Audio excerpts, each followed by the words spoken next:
Buenas, esta es la presentación del video de fecundación y primeras etapas del desarrollo.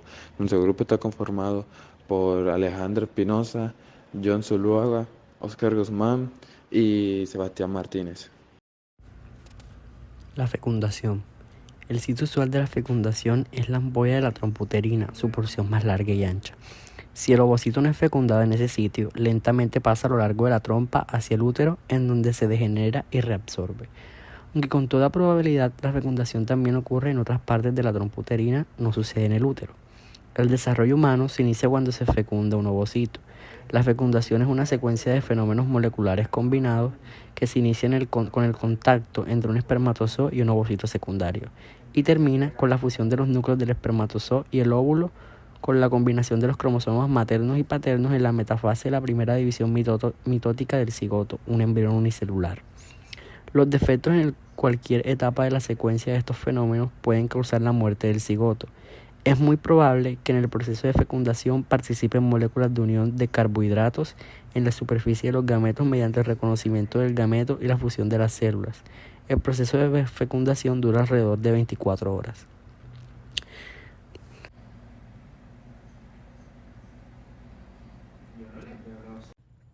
El primer paso de la fecundación es la penetración de la corona radiante, donde los espermatozoides tratan de alcanzar la membrana pelúcida avanzando entre las células foliculares.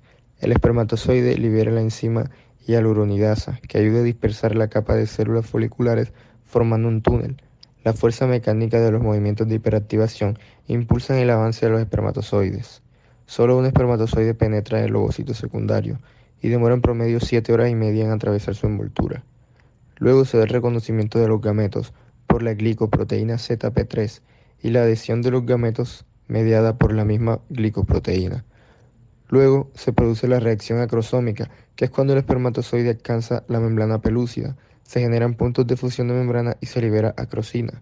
Estos cambios permiten formar múltiples puntos de fusión entre la membrana acrosómica externa y la capa pelúcida, llevando a la eliminación de la membrana acrosómica externa. De anudación. Consiste en el desprendimiento de la corona radiante del ovocito 2. Las celdas foliculares de la corona se separan por acción de la hialuronidasa que sale del acrosoma. Penetración de la membrana pelúcida. El espermatozoide posee el receptor pH20 y este interactúa con el ZP2 de la membrana pelúcida. El espermatozoide secreta acrosina para atravesar la membrana pelúcida buscando el ovocito 2. La hidrólisis controlada de la zona pelúcida se debe a que la enzima se libera como precursor, proacrosina, llegando paso a paso a alfa-acrosina y beta-acrosina. Fusión. Muchos espermatozoides atraviesan la membrana pelúcida, pero solo uno establece contacto íntimo con la membrana plasmática del ovocito 2. Cuando se establece contacto, desaparece la hiperactivación.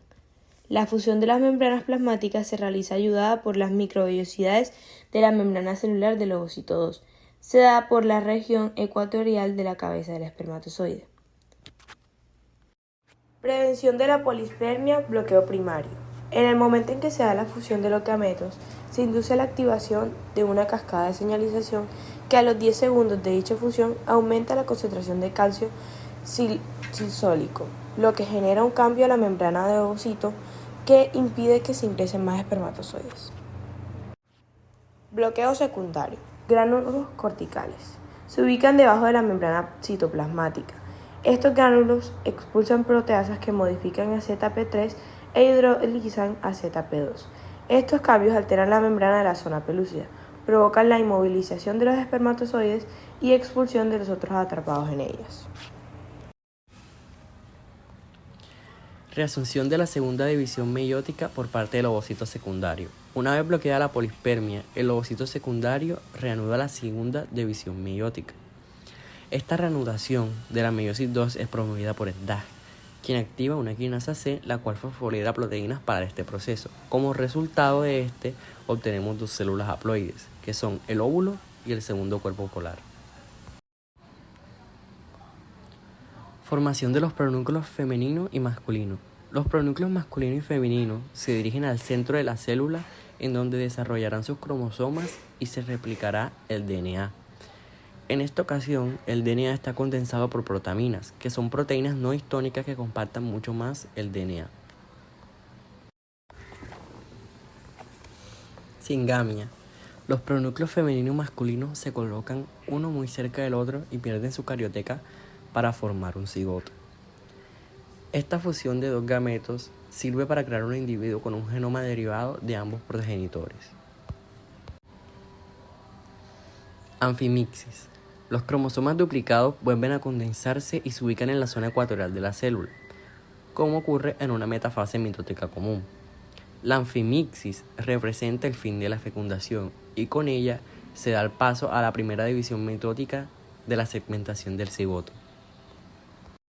Antes de hablar de las primeras semanas del desarrollo, debemos conocer 5 importantes términos: el cigoto, la mórula, la blástula, la gástrula y la neurula. El cigoto. Un cigoto es la célula resultante de la unión de un óvulo y un espermatozoide tras la fecundación.